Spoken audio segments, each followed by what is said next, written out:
नमस्कार श्रोताओं, आज के विविधा कार्यक्रम के साथ मैं हूं दीपांकर तिवारी। श्रोताओं, हम सभी के जीवन में कई तरह की समस्याएं होती हैं। ये समस्याएं कई बार शारीरिक होती हैं, कई बार मानसिक होती हैं और इन समस्याओं से जूझ कर ही एक व्यक्ति अपने आप को सशक्त और प्रभावशाली बनाता है। आज इन्हीं समस्याओं पर बात करने के लिए आकाशवाणी स्टूडियोज में उपस्थित हैं प्रसिद्ध समाज सेवी और मानसिक स्वास्थ्य में कई वर्षों से आप कार्य कर रहे हैं श्री पिंकेश पटोरिया जी। श्री पिंकेश पटोरिया जी, आपका स्वागत है आकाशवाणी स्टूडियोज में। बहुत बहुत धन्यवाद दीपंकर जी। जैसा कि हमने अपने श्रोताओं से बताया कि आप कई वर्षों से समाज सेवा में कार्यरत हैं और इसी के तहत आपने कई जो स्वास्थ्य संबंधी समस्याएं हैं उसको शासन तक पहुंचाने का कार्य किया है। उसके निवारण करने के लिए बहुत सारे अभियान आपने चलाए हैं। तो जो मानसिक स्वास्थ्य है, इस पे आप कई वर्षों से कार्य कर रहे हैं। हम अपने श्रोताओं के लिए जानना चाहेंगे कि मानसिक स्वास्थ्य क्या है और इस पे कार्य करने की जरूरत क्यों है। मानसिक स्वास्थ्य किसी बीमारी का होना नहीं है, बल्कि हमारे मन की वो प्रकार है जब हम लगातार नकारात्मक विचारों को अपने मन में लेके आते हैं और वो उसका एक पैटर्न बन जाता है तो वो हमको बीमार कर देता है। बहुत सारे हम जो स्ट्रेस झेल रहे हैं और हम एंग्जाइटी,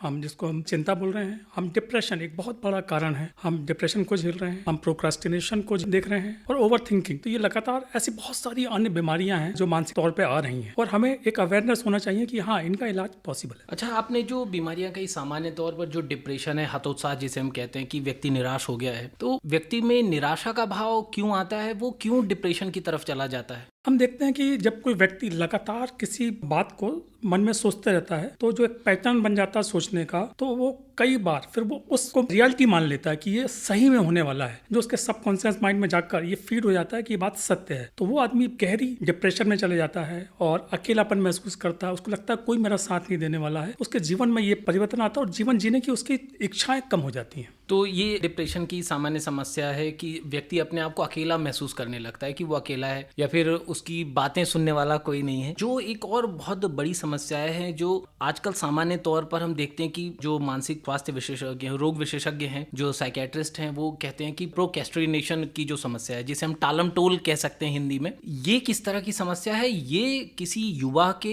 या किसी मध्यम आयु वर्ग के व्यक्ति के जीवन को किस तरह से प्रभावित करता है? देखिए, ये हमारे जीवन को बहुत हद तक प्रभावित करता है। हम आज के काम को जब कल टालने लग जाते हैं तो टालने की जो प्रवृत्ति है वो फिर हम काम ना करने की ओर हमको प्रेरित कर देती है और उसके कारण वो व्यक्ति अपने जीवन के उत्साह को खो देता है। कई बार हम देखते हैं जिसको हम टाइम मैनेजमेंट कहते हैं, वो आदमी उस टाइम मैनेजमेंट के बाहर चले जाता है। तो इससे हमको बचना चाहिए कि हमारी मानसिक अवस्था ही है जब मन में फील हो जाता है कि मेरे काम करने से क्या होगा, तो ये और भी लोग कर रहे हैं, तो ये टालने की प्रवृत्ति बढ़ते जाती है। और खासकर युवाओं में भी देखते हैं कि जब वो पढ़ाई करते हैं, कल पढ़ लेंगे ना जी। तो ये एक बड़ी ऐसी समस्या है कि युवा वर्ग भी इससे जा रहा है कि देखिए एग्जाम को बहुत देने हम, तो ये सब चीजें से न सिर्फ युवा और खासकर हमारे जो कॉर्पोरेट सेक्टर में है, बैंक के ऑफिसर्स हैं, वो भी इससे पीड़ित हैं क्योंकि उन पे काम का बोझ बहुत है। टालने की आदत से उनके काम बढ़ते जा रहे हैं, उससे वो उसके साथ साथ डिप्रेशन के शिकार भी होते जा रहे हैं, स्ट्रेस बहुत ज्यादा ले रहे हैं वो, उसका सबसे बड़ा कारण यही है। अच्छा, ये जो टालने की समस्या है, जो युवाओं का आपने उदाहरण दिया, और ये आमतौर पर होता है, जैसे किसी एग्जाम की वो तैयारी करते हैं तो उनके दिमाग में होता है कि जब एग्जाम के फॉर्म आ जाएंगे तब हम पढ़ाई करेंगे, या फिर जो परीक्षाओं में शामिल होने वाले हैं उनका ये रहता है कि बस जैसे ही टाइम टेबल आएगा हम पढ़ना चालू करेंगे। ये समस्या जो है, ये मानसिक रोग कब बन जाता है? देखिए, मानसिक रोग तब बनता है कि जब वो इस पर निर्भर करते हैं कि आज जो उनको पढ़ना चाहिए या उनके कॉलेज में, स्कूल में जो पढ़ाया गया है, वो सोचते हैं हम पढ़ लेंगे बाद में। वो धीरे धीरे करके एक ये पैटर्न माइंड में बन जाता है जिसको हम सबकॉन्शियस माइंड बनते हैं। आपको ये बता दूं कि सबकॉन्शियस माइंड जो होता है, जब किस चीज का हम रिपीटेशन करते हैं तो उसको याद हो जाता है, मेमोरी सेव हो जाती है। जो कि जो टालने की प्रवृत्ति है, तो जो आज को हमने याद किया है वो याद रहता नहीं हमको, तो फिर हम उसको और टालते जाते हैं। पढ़ाई में ये समस्या बहुत बड़ी हो जाती है। कई बच्चे बोलते हैं बहुत कठिन है सब्जेक्ट। अरे कहाँ कठिन है, आपने समय पर उसको काम नहीं किया इसलिए कठिन लगता है। अच्छा, तो जो ये समस्याएं हैं, जब इसको हमें दूर करना है तो हमें किस तरह से प्रतिक्रिया करनी चाहिए समस्याओं के प्रति, या फिर सामान्य जीवन में हमें किस तरह का अपनी दिनचर्या रखनी चाहिए ताकि समस्याएं हमारे पास कम से कम हो? देखिए, सबसे बड़ा कारण है 7 घंटे की तो हमको नींद लेना आवश्यक है जी, सभी लोगों को। 7 घंटे की नींद हमको वो मानसिक अवस्था, वो शांति प्रदान करती है। साथ में हमको जो हम मोबाइल का ज़्यादा उपयोग कर रहे हैं या स्क्रीन टाइम 2 घंटे 24 मिनट एक भारतीय सोशल मीडिया पर मैं कहूँगा कि बर्बाद करता है। वो केवल रील देखने में और वीडियो देखने में समय लगा रहा है, निश्चित तौर पे वो उसके मन पे बहुत खासा प्रभाव पड़ रहा है। आप विचार कीजिए कि एक सोशल मीडिया पे एक पोस्ट आई, उस पोस्ट ने उस व्यक्ति के मन पर, अरे ये क्या होने वाला है। जैसे कोरोना का समय था, अभी आपने मोबाइल में, टीवी में देखा होगा, अब चौथी लहर आ रही है फिर से की, तो वो एक डर उसके मन में बैठ गया। तो वो डर उसको एक बीमार कर देता मानसिक रूप से। तो ये भी उसका एक बहुत बड़ा कारण है। इसके अलावा हमने योग प्राणायाम तो भूल ही गए, जो भारतीय संस्कृति थी। हम योग प्राणायाम और हमारा ध्यान ये हमको बहुत सुखी करता। सोने के पहले यदि हम 20 मिनट 25 मिनट मेडिटेशन कर लें, नींद बहुत अच्छी आने वाली है। नींद ना आने का कारण भी यही है कि हम सोने के पहले तक मोबाइल चलाते हैं, तो नींद नहीं आती है घंटे उसके बाद, और उठते हैं 9-10 बजे। तो हमको तो 6 बजे तो उठ जाना चाहिए कम से कम। तो इस पे काम करना चाहिए। हमको अपना स्क्रीन टाइम को घटाना है, रोज वॉक करना भी हमको स्ट्रेस को रिलीज करता है, तो वॉक करना भी आवश्यक है। और प्राणायाम और योग इसको भी सभी लोग करें, और मेडिटेशन सप्ताह में आप 4 बार 5 बार करें। और इसके साथ में आप बैकग्राउंड म्यूजिक जो होता है उसको भी सुन के मन की शांति को हम पा सकते हैं। ये बहुत ही अच्छी बातें आपने बताई। अच्छा, अब हम बात करते हैं कि एक जन सामान्य के जीवन से जुड़ी हुई बातें हैं। जैसे हमने विद्यार्थियों की बात कर ली, अगर हम मध्यम आयु वर्ग के व्यक्तियों की बातें करते हैं, क्योंकि सबसे ज़्यादा जब हम स्ट्रेस की बातें करते हैं तो सबसे ज़्यादा स्ट्रेस में यही लोग होते हैं जिनकी उम्र सामान्यतः 35 या इससे ऊपर की होती है। जीवन के कई जो पहलू हैं, हर पहलू में इनके पास कोई ना कोई समस्या होती है, और जो कि एक सामान्य सत्य भी है कि हर व्यक्ति किसी न किसी समस्या से जूझ रहा होता है। तो इन समस्याओं से जूझते हुए यदि वो तनावग्रस्त होता है तो इसको वो कैसे हैंडल करे, या इस समस्याओं से कैसे वो बाहर निकले? अच्छी बात कही आपने। जब हम 35 साल से ज़्यादा के व्यक्ति हैं, एक्चुअल में ये बहुत वर्किंग पर्सन होते हैं, परिवार का पूरा बोझ इनके ऊपर होता है जी। तो ये इसलिए स्ट्रेस में रहते हैं कि आज बिजली का बिल भरना है, फाइनेंशियली प्रॉब्लम है, ईएमआई देना है, घर का काम भी करना है, रिश्तेदारी को भी निभाना है। तो ये स्ट्रेस इन पे लगातार आता है। लेकिन यदि हम मन की स्थिति पर जाएंगे तो अगर ये किसी चीज को, जिसको हम रिफ्रेमिंग बोलते हैं, नेगेटिव थॉट का यदि पॉजिटिव बनाने लग गए तो उनकी लाइफ में बहुत अच्छी। जैसे उनका कहा कि आज मेरी बस चूक गई, अगर बस मेरी छूट गई है, अगर उनके मन में थॉट आके बस छूट गई तो कंटिन्यू वो थॉट चलता रहेगा। यदि वो ऐसा सोचेंगे चलो अच्छा वो बस छूट गई, मेरे को एक बहुत इंपॉर्टेंट बात करना था, मैं बात कर पाऊंगा, दूसरी बस में चले जाऊंगा। तो ये हमारे मन की स्थिति पे लाना पड़ेगा, अपने आप को रिफ्रेम करना पड़ेगा। रिफ्रेमिंग किया तो मन शांत हो जाएगा। अच्छा सर, अब जैसे इसमें हम बात करते हैं, आपने जो उदाहरण दिया है, कई बार ये रहता है कि एक व्यक्ति को अगर समय पर कहीं पहुंचना है और उसकी बस चूक जाती है तो उस परिस्थिति में उसे क्या करिए? यदि मान लीजिए वो कार्यालय जा रहा है तो उसे छुट्टी लेनी पड़ेगी, या तो फिर उसे ऑफिस में उनके जो वरिष्ठ हैं वो डांट लगाएंगे। यदि कोई बच्चा है तो स्कूल देरी से पहुंचता है तो उसके शिक्षक उसे डांटेंगे, वो उसको रिफ्रेम कैसे करेगा? देखिए, ये डर ही तो सबसे बड़ा कारण है हमारे स्ट्रेस का। जैसे आपने कहा कि जो बातें आपने कही वो तो डर का ही तो कारण है। डर हमारे स्ट्रेस में तब्दील होता है। अब ठीक है, जो चीज होनी है वो तो एक्चुअल में हो रही है जी। हम अगर कंटिन्यू उसके थॉट में लाएंगे तो परेशानी होगी। यदि हमने सोच लिया चलो यार अब आज बस छूट गई, ऑफिस छूट गया, घर के बहुत काम पेंडिंग थे, यदि मैं वो कर लूँ तो आप देखिए थॉट प्रोसेस, मैं इतना थक चुका हूँ, अगर 2 घंटे आज सो लूँ तो अगर वो ऐसा सोचता है तो नेगेटिव थॉट कम होंगे। देखिए अब जो घटना वो तो होगी, टालने की प्रवृत्ति हर चीज को, कि मुझे ब्रश करना है तो एक काम करता हूँ, अगर मुझे 10 बजे जाना है तो मैं 9:30 ब्रश करूंगा, फिर जल्दी से नाश्ते करके निकल जाऊंगा। क्यों हम 7 बजे क्यों नहीं करते? तो वो जो टालने की प्रवृत्ति यहाँ आ जाती है, यदि उसको हम रोकते हैं, उसका कारण यही कि हमको जल्दी उठ के योग प्राणायाम मेडिटेशन करेंगे तो मन शांत रहेगा। मन को शांत करना बहुत आवश्यक है। हमारा मन शांत रहता कहाँ है? 60,000 थॉट्स दिन भर माइंड में आते रहते हैं। अच्छा, अब ये जैसे मध्यम आयु वर्ग के व्यक्ति हैं, सबसे ज्यादा इन्हें जो समस्याएं होती हैं वो या तो परिवार से सीधी जुड़ी होती हैं, या तो वो हमारी जो वित्तीय समस्याएं होती हैं। तो इन समस्याओं में जैसे हम परिवार की जो समस्याएं हैं उससे किसी तरह से निपट सकते हैं, वित्तीय जो समस्याएं हैं तो उनसे किस तरह से निपटा जा सकता है? देखिए, वित्तीय समस्याएं जो हैं वो हमारी ओढ़ी हुई समस्याएं हैं। हम टीवी में विज्ञापन देखते हैं और सामान खरीदने चले जाते हैं जी। हमें विचार करना पड़ेगा कि हमारे जीवन में उपयोगी है कि नहीं है। हर घर में 4 मेंबर रहते हैं, कम से कम 7-8 मोबाइल होंगे। तो हमने अत्यधिक इसको अपने उपयोग का साधन बना लिया है। हमको इसको सहयोग के लिए बनाना था, हम इसके गुलाम हो चुके हैं। तो हमें इन सब चीजों से बचना होगा। फाइनेंशियली मैनेजमेंट तो हमको करना ही होगा। हमारे जितनी अर्निंग है हम खर्च उस हिसाब से करेंगे, बचत भी करना है, तो ही जीवन अच्छा होगा। और सबसे बड़ा कारण तनाव का यही है कि हम खर्चे तो बढ़ा रहे हैं, इनकम तो बढ़ नहीं रही है जी। तो ये तनाव हमको पैदा कर रही है। तो ये इस तरह से जब कोई तनाव आता है तो व्यक्ति किस तरह से तनाव के बाद हतोत्साह और डिप्रेशन की स्टेज में जाता है? देखिए, लगातार ये तनाव एक दिन की बात नहीं है, कंटिन्यू लंबे समय तक जब ये तनाव चलता रहता है, दिमाग में बार बार चलती रहती है। और खासकर डिप्रेशन में आदमी तब फंसता है जब उसको लगता है कि जो मैं काम कर रहा था मेरी ओनरशिप हट गई है, या वो अपने आप को अकेला महसूस करता है, कोई उससे बात करने वाला नहीं है। तब जाके वो आदमी डिप्रेशन में कन्वर्शन होता है। तो उसमें समय लगता है। डिप्रेशन एक दिन में 2 दिन में नहीं आएगा, इट टेक्स सम टाइम।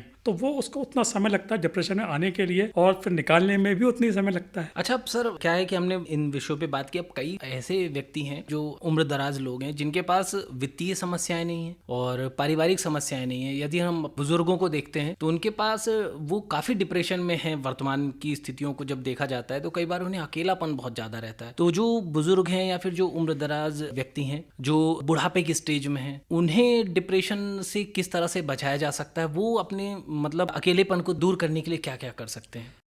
बहुत अच्छा सवाल है आपका। हम लोगों ने जो हमारे कुटुंब था, हमारे ज्वाइंट फैमिली थी, उसके आगे हमने न्यूक्लियस फैमिली बना ली, एकाकी परिवार बन गए। वो एक बड़ा रीज़न है कि माता पिता अलग रह रहे हैं, बच्चे अलग रह रहे हैं। तो जब माता पिता रहेंगे, उनके पास काम कम होगा, एज भी है, बीमारियां भी रहेंगी एज के साथ थोड़ी थोड़ी, तो वो वहाँ पर उनका अकेलापन उनको खाया जाता है। वो चाहते हैं कि बच्चे आके में से मिलें। तो हम लोग भी यही लोगों से अपील कर रहे हैं कि ठीक है, आपके माता पिता इस दुनिया में बहुत सौभाग्यशाली है, नहीं है तो जिनके माता पिता अकेलापन महसूस कर रहे हैं उनसे फोन पे बात कर लीजिए, आप मिल लीजिए। तो हम किसी के जीवन में यदि खुशी लाते हैं, इससे बड़ा अच्छा काम क्या होगा। तो ऐसा हम करें। आज देखिए कितने बुजुर्ग पार्कों में अकेले बैठे रहते हैं, कोई बात करने वाला नहीं होता। उनको साथ मिलिए, उनकी बातें सुनिए, वो क्या बोल रहे हैं। जब वो अपने मन का गुबार निकालेंगे तो वो शांत हो जाएंगे। उनके साथ हम कुछ हंसी मजाक करें, कुछ हम उनको एक बहुत ज्यादा ध्यान तो नहीं ना करें, छोटा सा एक ध्यान कराएं। हाँ, उनसे कहें कि कोई जरूरत होगी तो हम हर महीने आपसे मिलने आएंगे। ये एक ऐसा ग्रुप अगर हमारे समाज में पैदा होता है कि जो बुजुर्ग हमारी संपत्ति है, उनके अनुभव हमारे लिए बहुत महत्वपूर्ण है, तो ऐसा ग्रुप जब बनता है बुजुर्गों को बहुत अच्छा लगता है। हम चाहें तो भविष्य में सब प्लान करेंगे, सब लोग मिलकर, और भी समाज सेवी यहाँ पर हैं, कि हम कुछ हेल्पलाइन बना दें कि बुजुर्गों को तकलीफ हो बात कर लें। जैसे शासन ने भी बनाई, उस पर भी चर्चा हम आगे करेंगे। बुजुर्गों को सबसे बड़ी बात है कि उनसे कोई बात करने वाला मिले। आजकल बच्चे अपने आप में मस्त हैं, टीवी में, उसमें समय जो बुजुर्गों के पास बैठना था, या आप देखिए कि अपने पड़ोसी से मिलने नहीं जा रहे हैं। कई लोग तो पहचानते नहीं कौन है पड़ोसी। तो ये समस्याएं बढ़ते जा रही है। हमको बचना होगा ज़्यादा टीवी देखने से, मोबाइल से, और उसके लिए हमको समाज को फिर से एक चेतना, एक अवेयरनेस लाना पड़ेगा कि नहीं, हमारा जीवन है, जीवन बहुत महत्वपूर्ण है। अच्छा, आप बतौर मानसिक स्वास्थ्य कार्यकर्ता कई वर्षों से इस विषय पर कार्य कर रहे हैं, इस क्षेत्र में कार्य कर रहे हैं, तो आपने सबसे अधिक समस्या मानसिक स्वास्थ्य में किस तरह की देखी है? देखिए, सबसे अधिक समस्या तो डिप्रेशन की ही आती है कि लोग जब लगातार नकारात्मक उनके प्रभाव उनके दिमाग में चलता रहता है तो वो डिप्रेशन में आ जाते हैं। और इसमें किस आयु वर्ग के लोगों को आपने सबसे ज्यादा प्रभावित होते हुए देखा है? देखिए, डिप्रेशन में जिन लोगों को मेरा अनुभव कहता है कि वो 45 साल से ज्यादा के लोग ज्यादा डिप्रेशन में आते हैं, क्योंकि 40-45 तक तो लोग वर्किंग में ज्यादा रहते हैं, लेकिन 45 साल के बाद डिप्रेशन जो आता है वो बढ़ते जाता है। कई लोगों को 5-5, 7-7 साल का डिप्रेशन हो जाता है, क्योंकि वो अपना इलाज नहीं कराते हैं। उनको ये मालूम ही नहीं कि हम ठीक हो सकते हैं। वो समझते हैं कि मेरी लाइफ अब ऐसी होगी, लाइफ कोई काम की नहीं है। लेकिन मेरा आप सबसे आग्रह, जितने लोग सुनने वाले हैं, मानिए आप ठीक हो सकते हैं। ये मानसिक एक तरह का रोग है डिप्रेशन। आप स्वस्थ हो सकते हैं, प्रसन्न हो सकते हैं। अपने साइकियाट्रिस्ट हैं, उनसे मिलिए, कोई अपने डॉक्टर से भी सलाह लीजिए, या अपने मित्रों से बात करिए, फैमिली मेंबर से बात करिए। अपने आप में आपको बहुत अच्छा लगेगा। अच्छा, ये जो समस्याएं हैं, सामान्यतः आपको बहुत अधिक अनुभव है इस क्षेत्र में कि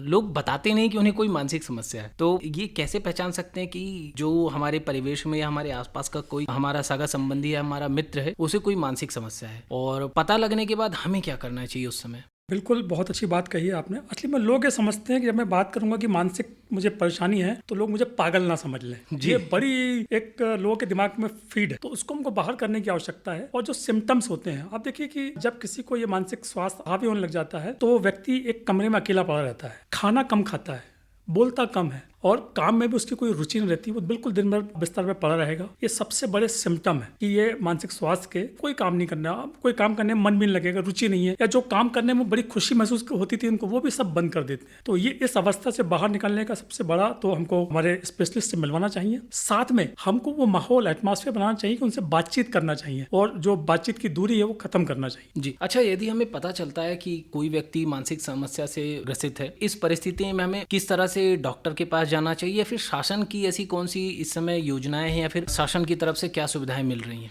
देखिए, शासन भी बहुत अच्छा कार्य कर रही है। राष्ट्रीय स्तर पर MANAS, national tele mental health programme बनाया गया है। इसका फ़ोन नंबर है 14416, या इसका एक और नंबर है 1800-891-4416। इस पर भी हम कॉल कर सकते हैं। किरण हेल्पलाइन है जो ministry of social justice and empowerment ने दी है, 1800-599-0019। इस पे हम फ़ोन करके मन को शांत कर सकते हैं। वो आपको एडवाइस देंगे, काउंसलिंग करेंगे। काउंसलिंग भी एक बड़ा पार्ट है, तो इस पे भी हमें काम करने की आवश्यकता है। जी, तो नंबर हम एक बार और बता देते हैं सभी श्रोताओं को, 1800-891-4416।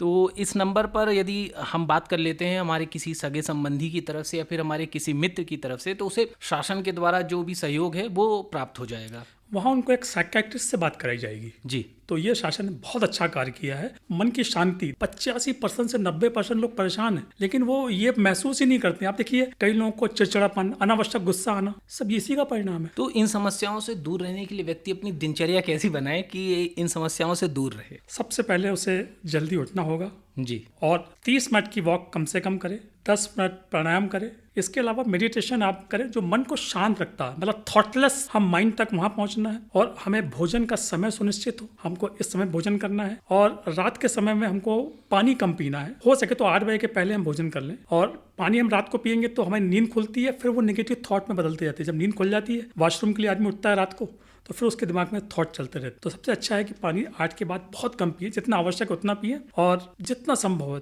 10:30 बजे तक वो सो जाएं। और मोबाइल सोने के 2 घंटे पहले बंद कर दें, टीवी बंद कर दें। और ये जो हमारी लाइट है, ये लाइट को भी कम कर दें।